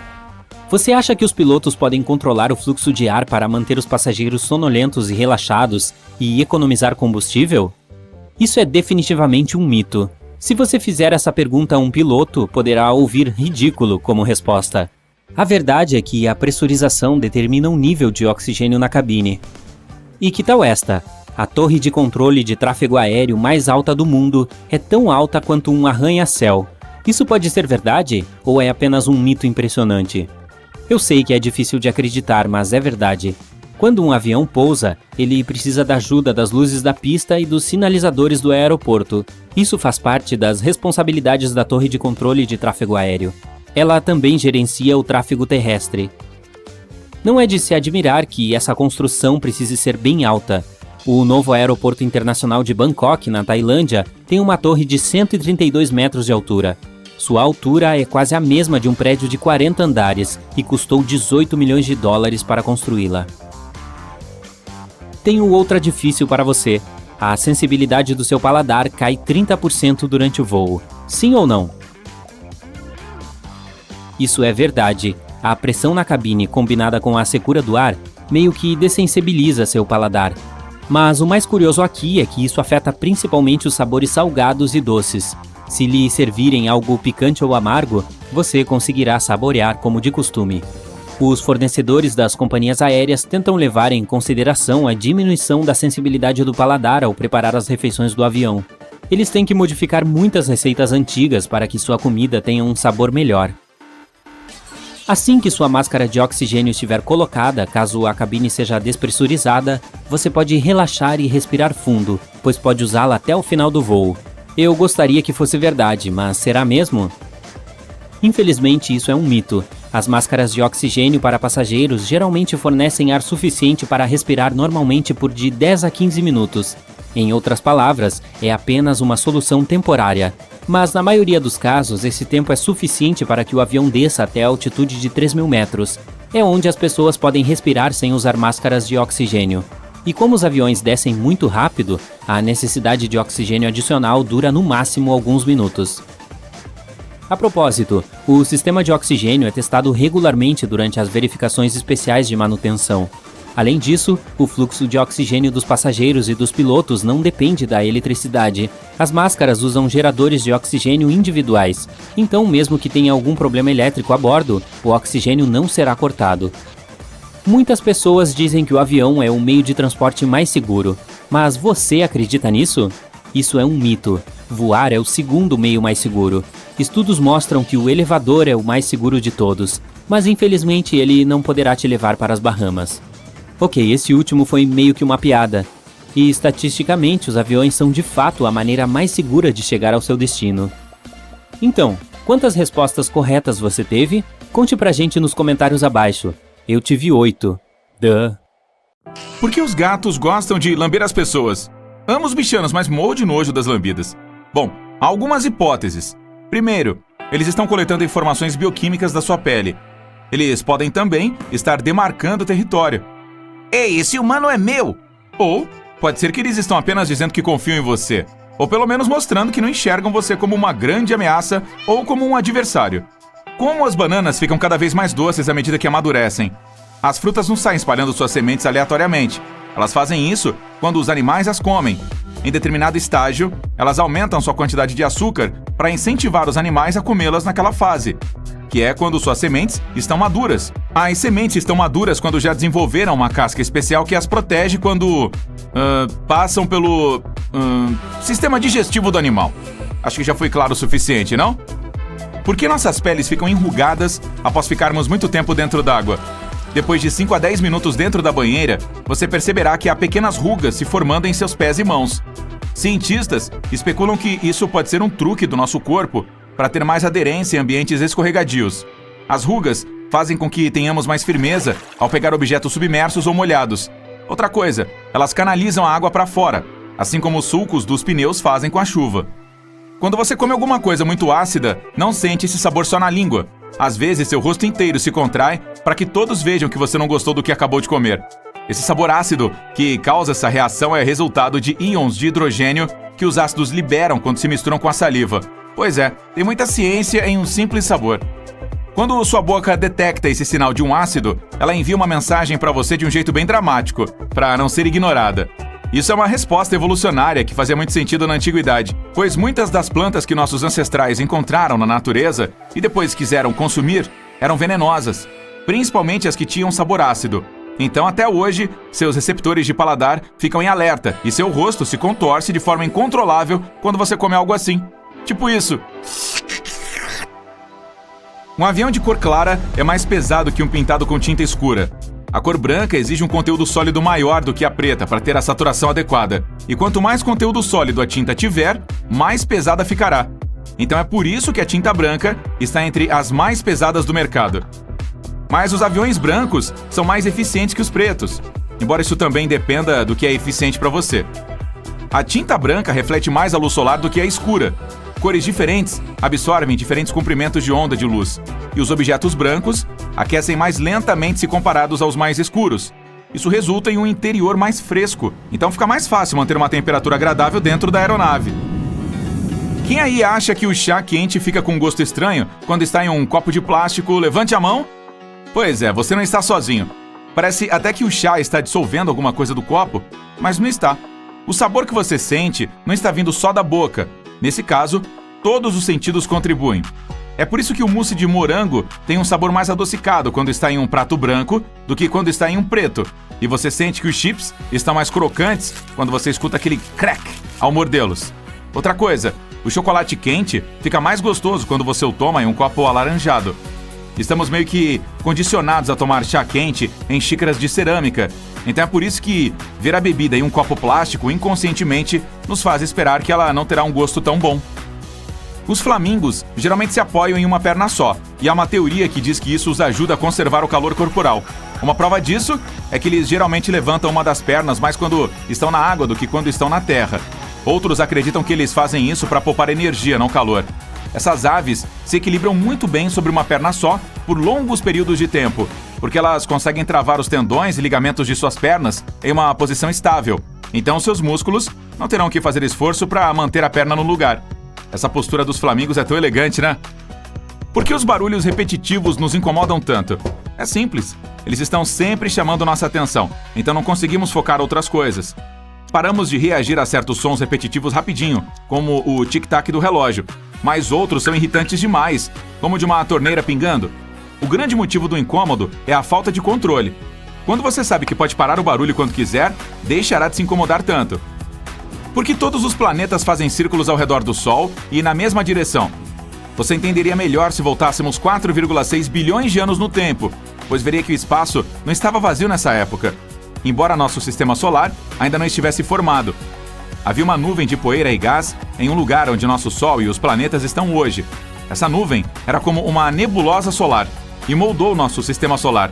De modo geral, uma nebulosa é uma nuvem gigante de gás e poeira que ocupa o espaço entre as estrelas e ajuda a formar novas, junto com os planetas que as orbitam. Quando essa nebulosa entrou em colapso, seu centro se tornou nosso Sol, enquanto o resto da matéria se juntou e criou os planetas que conhecemos hoje, junto com suas luas e o resto dos corpos rochosos, como asteroides. A matéria ficava girando rapidamente, e o processo parecia um pouco como uma massa de pizza sendo achatada para formar um disco cada vez maior. Como a nuvem estava se movendo em certa direção, todos os planetas mantiveram o mesmo plano orbital. Uma coisa massiva precisa acontecer para alterar a órbita de um planeta e forçá-lo a seguir uma direção oposta ao redor do Sol. Por que algumas pessoas têm uma voz tão boa para cantar? Existem 3 coisas que afetam a gama geral de sons que saem da sua boca: a força do seu diafragma, o tamanho de suas pregas vocais e o formato das câmaras dentro de seus seios nasais. Mas tornar o som mais bonito é uma questão de prática e de técnica também. No nível básico, você escuta uma nota e reproduz com sua voz. Mas a verdadeira diferença entre conseguir manter o tom e ter um canto maravilhoso está relacionada a milhares de pequenas contrações musculares que fazemos sem sequer perceber. Elas ajudam seu mecanismo muscular, onde você produz voz com as emoções que sente enquanto está cantando. É como acontece com outros instrumentos musicais. Ter mãos grandes pode lhe ajudar a tocar um piano, mas o resto depende de aprender aqueles detalhes sutis, como a força com que pressiona as teclas e o timing.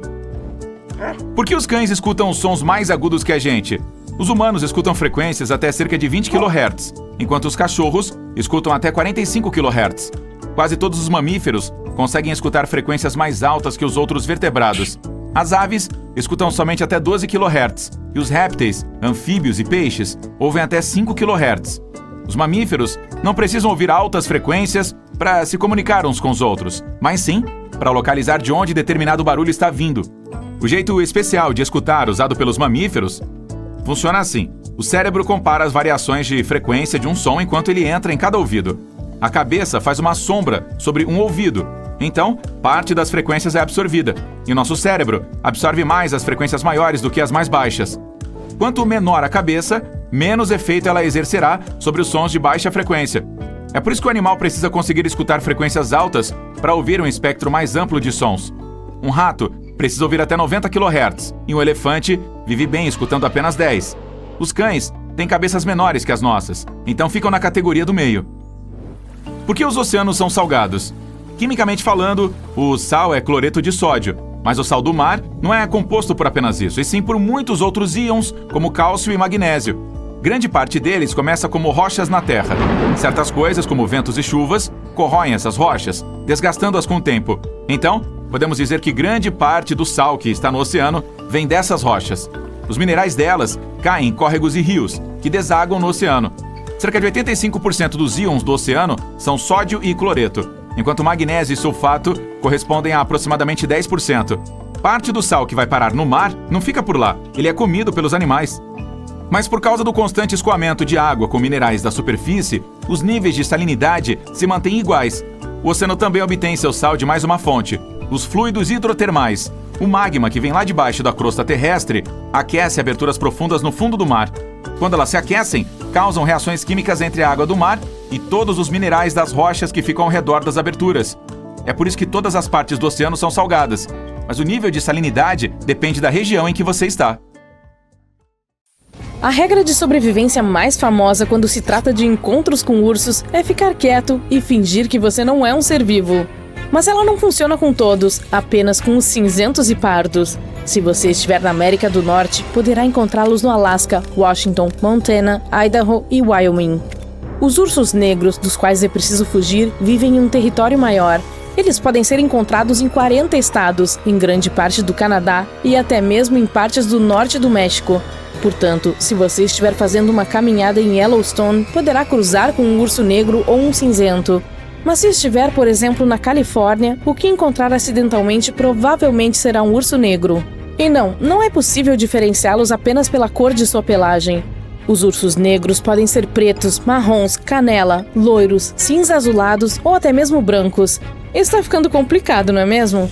Se notar uma protuberância nos ombros de seu encontro inesperado, trata-se de um urso cinzento. Os negros não têm isso. Um cinzento conta ainda com a face e orelhas arredondadas e garras longas e de cor clara. O negro tem focinho reto, semelhante ao de um cachorro, orelhas pontudas e garras escuras. Teremos um teste sobre isso mais tarde. Talvez. Portanto, se tiver certeza de que se trata de um urso cinzento ou marrom, deite-se. Fique em posição fetal, coloque os joelhos junto ao peito e cubra a cabeça para mostrar ao animal que você não o machucará. Essas espécies grandes atacam principalmente quando sentem que há uma ameaça. Você nunca conseguirá correr mais do que um urso, portanto, nem tente. Se ele vir que você é um pequeno humano inofensivo, em 99% dos casos o deixará em paz. Espere de 2 a 3 minutos até que não consiga ouvi-lo por perto. Ele poderá ficar na área para se certificar de que você não se levantou, e se sim, entrará em modo de ataque. Se você estiver bem equipado para emergências e tiver um spray para ursos, retire o clipe de segurança quando ele estiver a cerca de 20 metros de distância e aplique o spray. Mire um pouco abaixo do rosto dele. Isso é mais eficaz do que simplesmente assumir a posição fetal. Quando o predador sair, fuja por segurança na direção oposta dele. Entendeu tudo isso? Ótimo! Se estiver lidando com um urso negro, ele não vai parar se o vir em pose fetal no chão. E caso não tenha spray e ele estiver claramente interessado em você, mostre quem manda. Jogue pedras ou suas coisas nele. Grite bem alto, bata palmas, faça com que pareça maior levantando os braços e a jaqueta. Suba em uma pedra ou toco, faça o que for preciso para assustá-lo. Os ursos negros são muito parecidos com aqueles caras maus da escola que querem roubar seu almoço. Eles geralmente desistem se perceberem que você pode se defender. Se o animal se aproximar perigosamente, acerte-o nos olhos ou no nariz e tente dar um choque ou atordoá-lo para que seu parceiro de caminhada indesejado fuja de medo. Se o urso, não importa o tipo, estiver apenas sentado à distância e olhando em sua direção, tente se afastar bem devagar. Mova-se para o lado em um leve ângulo para não tropeçar ao se afastar desse perigo. Dessa forma, o bicho não pensará que você está tentando fugir e não será acionado para persegui-lo. Fale calmamente consigo mesmo para mostrar que é um ser humano. Cantar também ajuda. Ei, talvez ele saiba a melodia. Evite contato visual direto e nunca fique entre os filhotes e a mãe. Não se assuste se o urso ficar sobre as patas traseiras, pois não se trata de um movimento agressivo. Veja aqui. Caso planeje visitar uma área habitada por ursos polares, não vá sem uma proteção, tipo um intimidador. Os polares machos saudáveis pesam meia tonelada, têm 2 metros de altura nas patas traseiras e podem perseguir a presa a 40 km por hora. Grupos de 3 ou mais pessoas podem parecer intimidadores para qualquer um, portanto não saia sozinho. Caminhe com outras pessoas e converse enquanto anda para indicar que se trata de um grupo de humanos. Lembre que nem todos os ursos polares são predadores malvados que querem devorar você no almoço. Alguns estão apenas indo a algum lugar. Se você avistar um deles com a cabeça baixa, perseguindo, sem tentar ir a algum lugar, mas definitivamente se concentrando nas pessoas, é nesse momento que deve ficar alarmado. Afaste-se lentamente, não corra. Somente se ele se aproximar, use seus dispositivos de dissuasão. Qualquer coisa que tenha um cheiro interessante para os ursos, como comida e lixo fedorento, fará com que eles o notem e se aproximem para verificar o acampamento. Portanto, cozinhe longe dali e não jogue lixo. Se colocar spray de urso em sua barraca, poderá atrair hóspedes fofos indesejados. Os produtos de pimenta contidos nele têm cheiro de comida, portanto essa pode ser uma maneira de atrair esses visitantes. Caso note um urso na estrada, resista ao impulso de parar e tirar fotos. Afaste-se pelo menos 90 metros e encoste em um local seguro. Os de beira de estrada se acostumam rapidamente com os humanos e com o barulho do tráfego, o que pode se tornar perigoso para suas vidas. Além disso, é mais provável que eles se aproximem de acampamentos e áreas de piquenique em busca de comida humana. As pessoas que vivem perto da natureza selvagem e nas montanhas estão acostumadas com a visita de ursos e não os temem. Douglas Harder avistou uma mamãe ursa negra e seus 2 filhotes esvaziando o comedouro de pássaros em seu deck no 2º andar. Certa vez, ele voltou para casa depois de um tempo e descobriu que um urso havia entrado em sua cozinha por uma porta deslizante parcialmente aberta. O hóspede não convidado arranhou uma parede e roubou alguns alimentos antes de fugir. Harder acabou de limpar o animal quando o filhote enfiou o rosto pela porta do gato. Suas fotos se tornaram virais na internet. Kristen Jones estava visitando seus pais na Carolina do Norte e decidiu fazer yoga na margem de um lago próximo. Ela estava usando fones de ouvido e não ouviu o urso se aproximar por trás. De repente, sentiu algo cheirando e lambendo seu pescoço.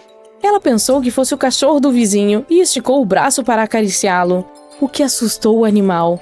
Kristen conseguiu tirar algumas fotos dele se afastando, embora ninguém tenha acreditado na história da lambida. Ela se lembra desse momento como o mais assustador de sua vida e espera que nunca mais se repita.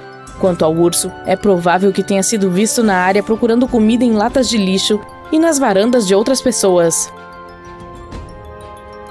Os cientistas que observam os ursos polares notam como esses animais são incrivelmente inteligentes.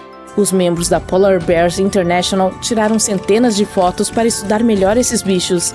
Antes de começarem a usar uma gaiola especial, usaram uma câmera que ficava na extremidade de uma vara longa, que era baixada de uma certa altura.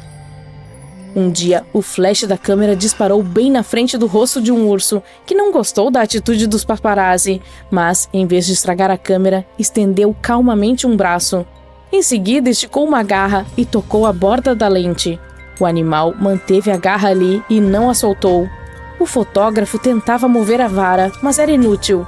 Depois de 15 minutos, o urso olhou para o cara e finalmente soltou o equipamento.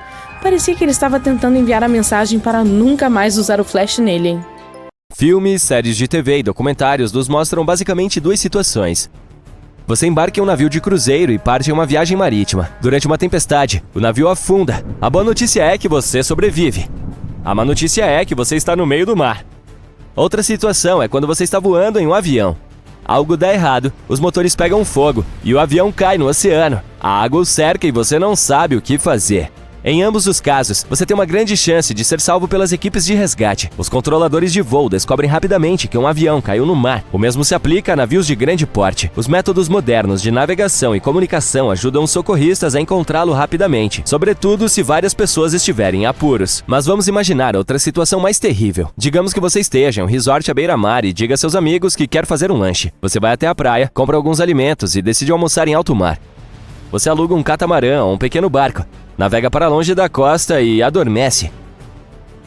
O calor intenso te desperta. Você está no meio do mar e não tem ideia de onde fica a costa e há quanto tempo está ali. Felizmente, você tem um telefone, mas a má notícia é que ele está sem bateria. Nesse momento, você pode começar a entrar em pânico. E por mais piegas que pareça, não faça isso. Águas sem limites de todos os lados podem deixá-lo nervoso. Sentir-se como uma pequena partícula em um mar gigante pode causar horror existencial, mas você precisa entender que o pânico só vai piorar as coisas. É preciso manter sua sanidade e pensar com clareza. Para começar, você está em uma posição vantajosa porque tem um barco. Algumas pessoas ficam perdidas no mar sem nada, então você tem mais chances de sobreviver. A propósito, se você estiver na água sem um barco, mas tiver calças, poderá facilmente fazer um colete salva-vidas. Basta amarrar 2 pernas de calça em um nó. Depois disso, comece a espirrar água com a mão, fazendo bolhas de ar para que o ar resultante entre na calça. Depois disso, segure a parte superior com firmeza para evitar que o ar escape e coloque-a em volta do pescoço. Agora você tem um colete de ar. Ok, de volta você preso em um barco no mar. Você não tem calças, apenas um par de shorts e uma camiseta. Além disso, tem os restos de um burrito e um pouco de água em uma garrafa. Por favor, não beba tudo de uma vez. Tente fazer com que ela dure o máximo possível. E também é importante não beber água do mar. O sal contido nela causará sede ainda mais intensa e problemas para seu organismo. Você precisa coletar água fresca da chuva. Mantenha a garrafa aberta e deixe suas roupas ficarem molhadas. O ponto importante é que, se você nadou no mar com essas roupas, elas estão cobertas por uma fina camada de sal.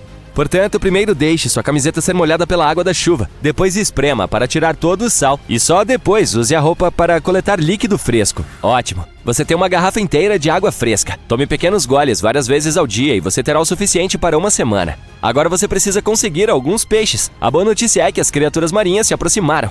O barco atrai a atenção da vida marinha. Eles vêm até você por curiosidade ou para usar o barco como abrigo. Tudo o que você precisa fazer agora é almoçar. Se estiver usando sapatos, use os cadarços ou rasgue um pedaço de tecido de sua roupa para fazer uma pequena corda. Prenda um pedaço de seu burrito ou qualquer objeto na extremidade da corda e comece a pescar. Agora você tem comida e água e não precisa se preocupar com nada, exceto com os tubarões. Cores brilhantes ou uma gota de sangue no mar atraem esses caçadores. Você pode afugentá-los gritando e batendo as mãos na água. Faça mais barulho. Você assustará os peixes e eles entenderão que não se depararam com uma foca indefesa, mas com um animal muito perigoso, um ser humano. Sim, uma briga com um tubarão parece algo saído de filmes de ficção científica, mas se você não tem nada a perder, é melhor prevenir do que remediar. Então você tem peixe, água e autoridade. A vida é boa, mas está faltando alguma coisa. Ah, sim, você precisa chegar à terra firme para sobreviver. É possível atrair a atenção de um avião ou de um navio que esteja passando. Não há problema se você não tiver um sinalizador. Seu telefone ajudará as equipes de resgate a notá-lo. Use o painel espelhado de seu dispositivo para refletir a luz do sol e use o feixe como um sinal. Há uma grande probabilidade de que as pessoas em um navio que esteja passando, ou até mesmo os pilotos de um avião que esteja voando, o vejam. Mantenha seu telefone pronto para não perder o socorro. A propósito, muitos barcos têm sinalizadores e coletes salva-vidas com sinais luminosos embaixo dos assentos. Use-os à noite e as pessoas o verão de longe. Infelizmente, não há nada disso em seu barco, portanto o telefone é a única maneira de enviar um sinal. Você precisa começar a navegar pelo mar se não vir ninguém que possa salvá-lo. Se não estiver vendo a costa, olhe para a água. Ela tem uma tonalidade mais clara em águas rasas. Portanto, se você vir algo assim próximo ao barco, vá nessa direção. Além disso, preste muita atenção à direção das ondas. Elas estão indo para a costa. Olhe para o céu. Se você notar um grupo de gaivotas ou outros pássaros, siga-os. Mais cedo ou mais tarde, eles o levarão até a praia. Mas o principal ponto de referência em mar aberto é o sol. Ele sempre nasce no leste e se põe no oeste. Ao meio-dia, ele brilha estritamente do sul se você estiver no hemisfério norte. E se estiver no hemisfério sul, o sol está no norte no meio-dia. Concentrar-se nesses sinais permitirá que você entenda sua localização e siga em direção à costa. Mas e se você ainda não tiver ideia de qual caminho seguir? Tente imaginar uma manhã em seu hotel. Lembre-se de onde o sol estava e em que posição você estava em relação a ele. Por exemplo, se você estivesse na varanda e visse o sol nascendo à direita de suas janelas, estaria voltado para o sul. Estando em mar aberto, imagine a direção de seu hotel ou casa em relação ao sol da manhã e, em seguida, mova-se nessa direção. Há outros sinais que apontam para a costa. Se a água ficar lamacenta, significa que em algum lugar próximo há um rio que deságua no mar. Siga ao longo dessa água barrenta. O tom esverdeado sob as nuvens mostra que elas estão acima da terra.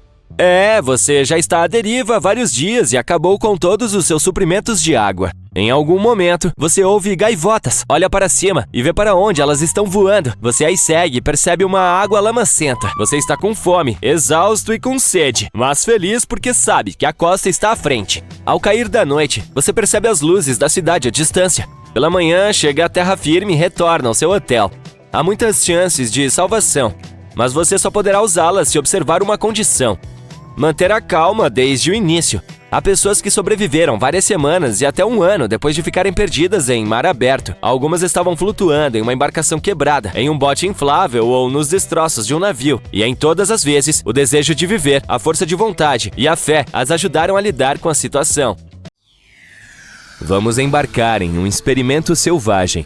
E se pudéssemos viajar e encontrar magicamente todos os nossos antepassados em ordem cronológica, será que poderíamos conversar com eles e realmente estabelecer alguma conexão? E até que ponto poderíamos voltar e ainda nos conectar com eles? Bem, vamos ver. Os primatas eram os primos engraçados de outros mamíferos. Há cerca de 85 milhões de anos, durante o período do Cretáceo Superior, eles seguiram seu próprio caminho e se tornaram os primeiros de sua espécie. A evolução humana é muito complicada e não podemos traçar uma linha distinta sobre onde ela começou. Mas vamos começar com os hominídeos. Os hominídeos são um grupo de primatas que inclui todas as espécies que levaram ao Homo sapiens. Então, imagine que você entrou em sua máquina do tempo super legal e aterrissou no passado, bem na época em que os hominídeos estavam relaxando por aí. O que aconteceria? Em primeiro lugar, você verá essas criaturas peculiares andando por aí com seus corpos curtos e peludos, rostos curiosos e olhos grandes. Eles podem parecer um pouco diferentes de você, mas isso faz parte da diversão. Eles eram excelentes escaladores e incrivelmente curiosos sobre o mundo exterior. Eles se alimentavam de frutas, nozes e tudo o que encontravam na natureza. E sim, surpreendentemente, os seres humanos não são carnívoros por natureza. Originalmente, todos nós éramos veganos. É claro que, com eles, você pode esquecer a comunicação adequada. Mas ainda assim, os primatas são incrivelmente inteligentes. Portanto, um bom e velho jogo de charadas pode resolver o problema. Faça mímicas para conquistar o coração deles com gestos amigáveis e eles ficarão entusiasmados ao ver um viajante futurista como você. Esses hominídeos eram seres curiosos, portanto, provavelmente ficariam muito interessados se você fosse amigável com eles e lhes desse comida. Em seguida, vamos falar sobre o Homo habilis e o Homo erectus. Seu período, a Idade da Pedra, começou há cerca de 2,6 milhões de anos. Como você pode imaginar, foi a época em que começamos a usar ferramentas de pedra. A Idade da Pedra durou cerca de 3,4 milhões de anos e terminou entre 4000 a.C. e 2000 a.C. Ela terminou com o início do trabalho com metais. O Homo habilis, ou Handyman, era como o MacGyver da Idade da Pedra. Essas criaturas habilidosas foram as primeiras a usar ferramentas de pedra. E o Homo erectus era o homem ereto. Eles eram um pouco mais recentes. Como o nome sugere, eles foram os primeiros a andar sobre duas pernas, como nós. Eles podem ter tido uma aparência um pouco diferente dos humanos modernos. Então, como era a vida deles? Bem, eles ainda eram verdadeiros sobreviventes. O Homo erectus adorava explorar as coisas. Eles faziam ferramentas simples de pedra, como pedras afiadas para cortar e raspar. Eles eram basicamente os primeiros inventores. O Homo erectus era bastante aventureiro. Esse pessoal saiu da África e viajou para terras distantes, explorando novos territórios. Eles foram os primeiros a pisar em lugares como a Ásia e a Europa. Viviam em cavernas ou em abrigos simples feitos de gravetos e peles de animais. E não vamos nos esquecer de seu senso de moda selvagem. Peles de animais e folhas eram suas roupas da moda. Mas não pense que eles ficavam sentados o dia todo. Eles eram caçadores e coletores, buscando frutas deliciosas, nozes e até mesmo animais de caça. Como você se comunicaria com eles? Bem, eles usavam grunhidos simples, gestos e linguagem corporal para entender uns aos outros. Portanto, se você encontrasse o Homo habilis e o Homo erectus, teria uma experiência incrível. Você poderia mostrar a eles alguma tecnologia avançada para impressioná-los e ensinar-lhes alguns truques novos e legais. Os próximos da nossa lista são o Homo heidelbergensis e os Neandertais. O Homo heidelbergensis era como o primo mais velho e descolado dos Neandertais e de nós. Eles viveram por volta de 800 mil a 200 mil anos atrás. Imagine-os como robustos e fortes, com cérebros grandes em comparação com seus parentes mais antigos. Eram especialistas na fabricação de ferramentas e adoravam explorar novos lugares. Os Neandertais viveram na Europa e na Ásia de 400 mil a 40 mil anos atrás. Os Neandertais eram super inteligentes e tinham adaptações incríveis ao clima frio. Com seus corpos grossos e fortes e narizes grandes, eles conseguiam enfrentar invernos frios como campeões. Tanto o Homo heidelbergensis quanto os Neandertais eram caçadores e coletores habilidosos. Eles perseguiam mamutes e outros animais de grande porte com lanças afiadas que eles mesmos fabricavam. Mas nem tudo era duro e difícil. Eles também sabiam como se divertir. Os Neandertais faziam arte e mostravam suas emoções e conexões uns com os outros. Com essas pessoas, você poderia fazer desenhos na terra, dançar e fazer gestos. Eles entenderiam a ideia. E, finalmente, conhecemos o Homo sapiens. Imagine o seguinte: você está acordando em uma caverna com sua família, tentando se aquecer com uma fogueira. A caverna é bem aconchegante, não é? Mas não há casas permanentes aqui. Você faz parte de uma tribo nômade que se desloca para onde a comida é melhor. Ei, mas pelo menos você tem algumas ferramentas legais para sobreviver. Pegue sua incrível lança feita à mão, criada por outros observadores ou talvez inventada por você mesmo. É hora de caçar mamutes. E se os mamutes não estiverem cooperando, basta colher nozes, frutas silvestres e ovos de pássaros. Os humanos da Idade da Pedra eram verdadeiros apreciadores de comida. Eles faziam farinha de aveia e temperavam as coisas com cebolas selvagens e sementes de mostarda. Também havia artistas. Usando minerais e ossos, eles criavam imagens impressionantes e até mesmo flautas para entretenimento musical ao redor da fogueira. Você ainda só pode falar por meio de linguagem corporal e expressões faciais. Mas o Homo sapiens era mais inteligente do que seus ancestrais. Portanto, você poderia até ensinar gestos básicos e seus significados, como mãos para cima para mamute e coisas do gênero. Talvez você possa tentar fazer uma dança divertida ou uma dança alegre. Isso com certeza chamaria a atenção deles. Mas essa não seria a única maneira de se comunicar. As pessoas da Idade da Pedra adoravam desenhar e fazer flautas, portanto você poderia participar da diversão criativa. Mostre suas habilidades artísticas com um desenho ou dois, ou talvez até toque algumas músicas. Não se preocupe, eles ficarão impressionados com suas habilidades, mesmo que você não esteja tão longe deles. Mas as ferramentas são definitivamente o caminho para o coração deles. Se você trouxer algumas engenhocas úteis ou invenções legais de nossa época, eles ficarão super impressionados. Basta criar uma ferramenta simples do futuro que possa facilitar a vida deles, e eles o amarão instantaneamente. Portanto, mesmo que você não esteja tendo debates filosóficos profundos com a equipe da Idade da Pedra, ainda pode compartilhar bons momentos. Aprender é o caminho a seguir. Além disso, embora a vida fosse mais curta naquela época, com uma média de 30 anos, ainda é tempo suficiente para encontrar um parceiro e ter filhos, embora o número de namorados possa ser um pouco limitado. Então vamos deixar esse assunto para outra ocasião. Apenas segure esse machado à noite, porque, bem, às vezes nossos ancestrais comiam uns aos outros e gostavam de fazer algumas batalhas de derrubar cabeças. Caramba! Vamos terminar nossa jornada com a Idade do Bronze, só por diversão. Essa era legal durou cerca de 3.300 a cerca de 1.200 a.C. E adivinhe só, tudo girava em torno desse metal forte chamado bronze. É a época em que as pessoas foram criativas e começaram a usar o bronze para fazer todo tipo de coisas legais. O bronze é uma combinação de cobre e estanho, o que o torna mais duro e durável do que qualquer outra coisa na época. Civilizações incríveis começaram a surgir por toda a parte. Elas fabricavam seu próprio bronze fundindo cobre e misturando-o com estanho, ou comercializavam com outros lugares. Portanto, ao entrar nessa era antiga, você se surpreenderá com a visão das movimentadas cidades da Idade do Bronze, com majestosos portões de bronze, mercados incríveis e grandes templos dedicados a deuses poderosos.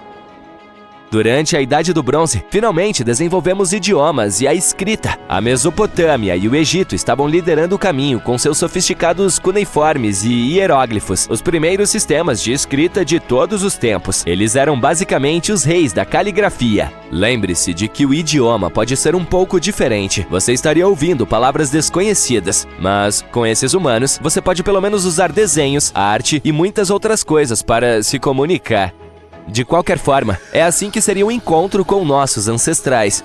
Que viagem selvagem no tempo! Portanto, lembre-se de valorizar nosso passado e apreciar as maravilhas de nosso mundo moderno. Fique ligado!